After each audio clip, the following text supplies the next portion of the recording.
So I'm going to start with a doozy of a question, and then I'm going to only sort of answer it, okay? What does it mean to be alive? I think I've watched too much Star Trek: The Next Generation lately, too many Data episodes, and that's like all he talks about. I want to be alive. What does it mean to be alive? The biological definition is fairly simple. To be alive means that the processes which keep our bodies functional are working. Our hearts pump blood, our lungs exchange carbon dioxide for oxygen, our digestive organs turn food into nutrients and waste, and our brains keep all these systems running. In this way, we are alive like amoebas are alive, just as a more complicated, complex scale. But the kind of life Jesus talks about in today's reading from the gospel is more than simple biological function. Very truly I tell you, he says, unless you eat the flesh of the Son of Man and drink his blood, you have no life in you. Those who eat my flesh and drink my blood abide in me and I in them, just as the living Father sent me and I live because of the Father, so whoever eats me will live because of me. This sort of life is so much more than amoeba-like existence. There are multiple words in ancient Greek that mean life. Now you're all like, oh no, he's going to talk about ancient Greek. I'm going to go to the bathroom. Okay. This is not complicated, because you already know these words. One of them is bios, which is where we get the word biology. This life is the kind of life I described a minute ago, the life of biological processes that result in the existence of organic beings. The other word for life is zoe, which is where we get the word zoology. This zoe life is less about the fact that a creature exists and more about why that creature exists, about what makes that creature a being who reflects the beauty and the diversity of God's creation. So it's no surprise that Jesus uses this second word in our reading today. Unless you eat the flesh of the Son of Man and drink his blood, you have no life, no zoe in you.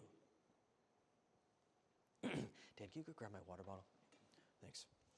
We exist on a spectrum between the bios kind of life and the zoe kind of life. Thanks.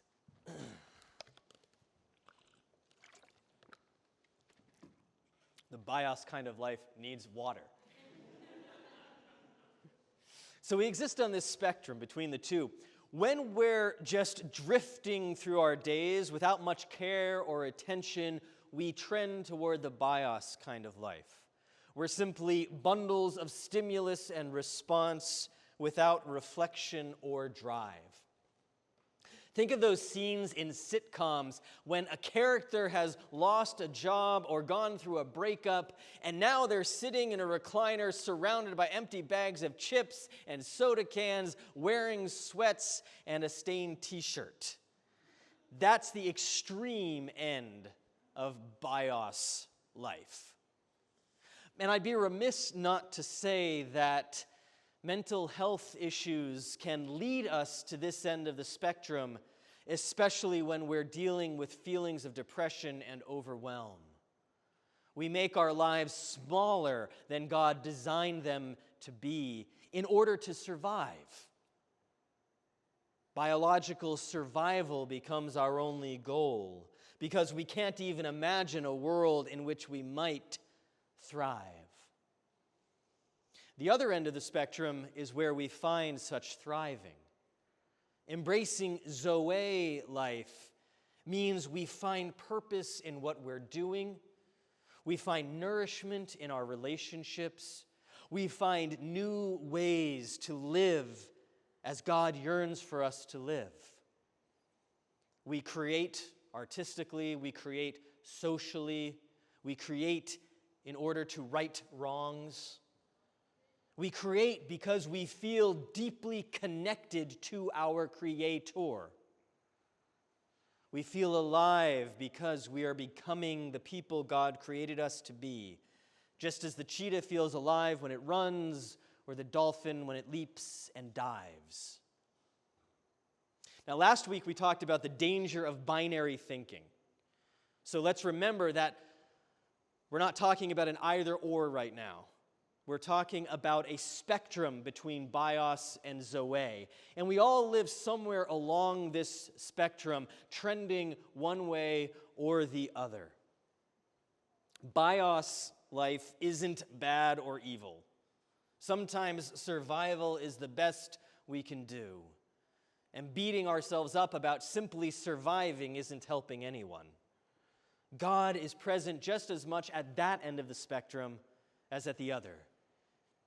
And at the same time, God beckons us toward Zoe, towards life in all its abundance.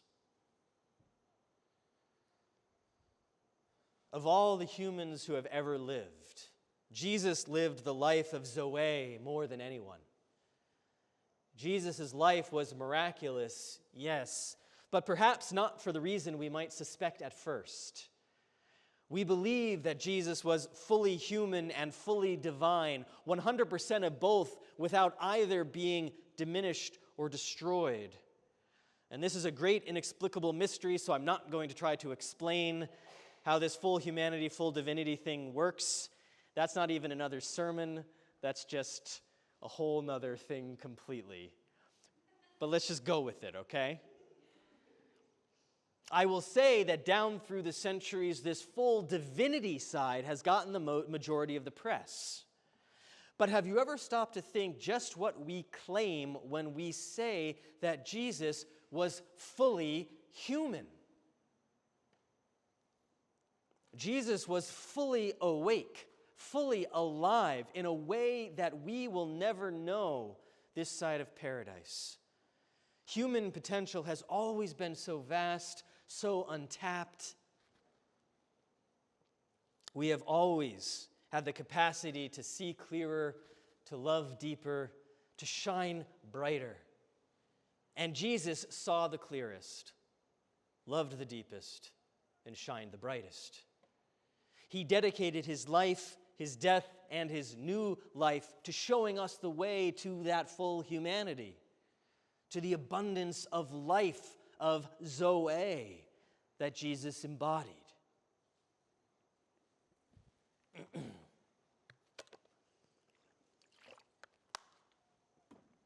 Last week, Jesus talked about being the bread of life, the most foundational source of nourishment and sustenance for us. Of course, when Jesus talks about being bread, he doesn't mean physical bread made of flour and other ingredients. Likewise, when Jesus speaks of our eating his flesh and drinking his blood, he moves past the literal and invites us to bring his life, his Zoe, into ourselves. When we eat his flesh, his presence travels down to our bellies, the literal middle of our bodies. And that's where Jesus desires to reside in us, in our guts, in the very core of our beings, in the center of what makes us us. When we gather to receive the presence of Christ in Holy Communion, we invite him again to take up residence within us. Jesus has been there all along, but he knows that we need to participate in the action of taking him in again and again so that we remember his life growing in us. Jesus was fully human, fully alive. And as we come closer and closer to him, we too discover our lives expanding, becoming fuller, more abundant. As followers of Jesus, we believe that participating in his way, in his example, in his life, will make us more fully alive. So this week, I invite you to ponder these questions. What brings you fully alive? How do you embrace the Zoe kind of life? Prayerfully think about these questions, not just in terms of what you like to do, though that is important. Think about it also in your relationships. Whom are you around when you feel fully alive? Think about it geographically. What places on earth make you come alive? What moments of quiet or meditation let you sense the Zoe of Christ beating in your own heart? What work has God called you to that will expand your understanding of thriving beyond yourself to encompass the whole world? We discover the answers to these questions as we live our lives. God surprises us with clarity and awe and peace and fulfillment. We live with care and attention. When we share Holy Communion with one another in a few minutes, we will participate in the act of taking Jesus into ourselves where he resides already. And in that participation, we will become more fully alive than we were before. And the more fully alive we are, the more life we can bring to those around us.